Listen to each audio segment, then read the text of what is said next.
Hey, welcome to day 314. We're in Acts 8 and 9. Just a few points to be made today. So let's get at it.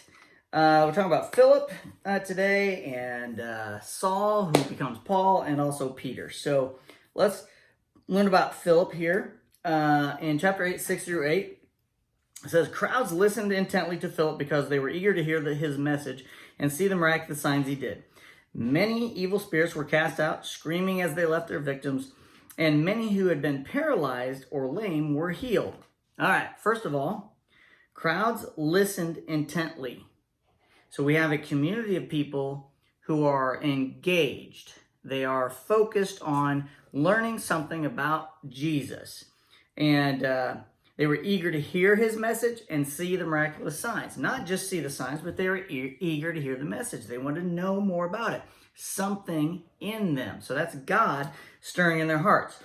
Okay, so the other thing is that Philip went through and he healed a paralyzed person and lame. So he went through and did all those things. Now, let's go to an example of the rapture. So get out your rapture part. And this is just an example. This isn't the rapture. I'm just going to read this part in verse 39, just to show you that there is an example of this sort of thing already in the Bible.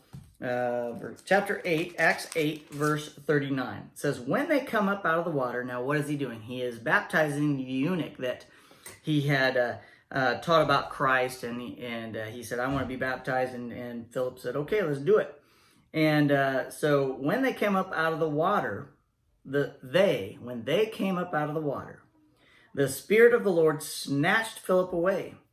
The eunuch never saw him again, but went on his way rejoicing.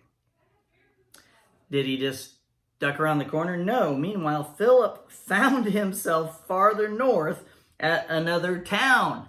So it's not just that he pulled him away so the eunuch couldn't see him. No, he was snatched away. It says snatched here, so it'd be interesting to see what the other words are in the different translations for that.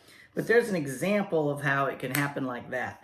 Now let's go to Saul in chapter 9, verses 4 through 6.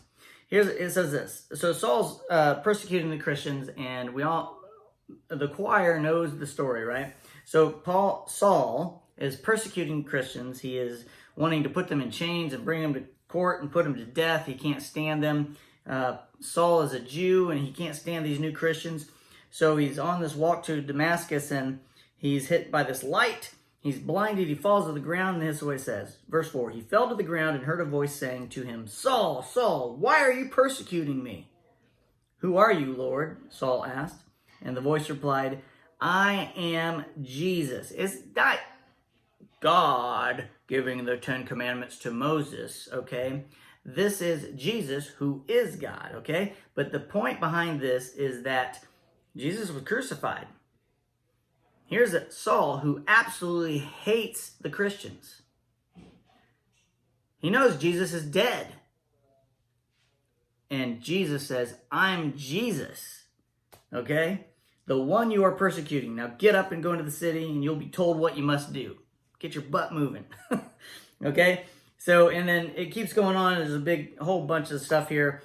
But this last part, verse 16, and I will show him how much he must suffer for my name's sake. So these are Jesus' words there. So Saul's going to have to suffer, not because of what he's done, but he's doing it for Christ. And Saul is eager to do that. And later he becomes known as Paul. Okay, last thing. Peter continues to heal. So chapter 9, verses 33 through 42. We won't read the whole thing, just a few things here. Peter is at this place, going place to place and healing people. There he met a man named Aeneas, who had been paralyzed and bedridden for 8 years. Peter said to him, Jesus Christ heals you. Get up and roll up your sleeping mat. And he was healed instantly. So this is just an example that Philip goes out and he's healing people. Peter's going out and he's healing people. Paul is going to go out and he's going to heal people. The disciples are going out and they're healing people, and not just them. Okay, then the whole population of Lydda and Sharon saw Aeneas as walking around, and they turned to the Lord.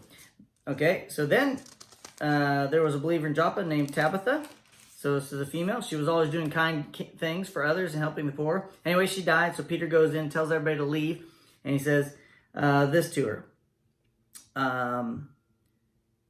Turning to the body, he said, "Get up, Tabitha." And she opened her eyes. She saw Peter and she sat up. Then he called in the widows and all the believers and he presented her to them alive. So not just Jesus bringing people back to life, but the disciples as well. But it's all in Jesus' name, all because of what he did. That is your day 314. I'll see you tomorrow.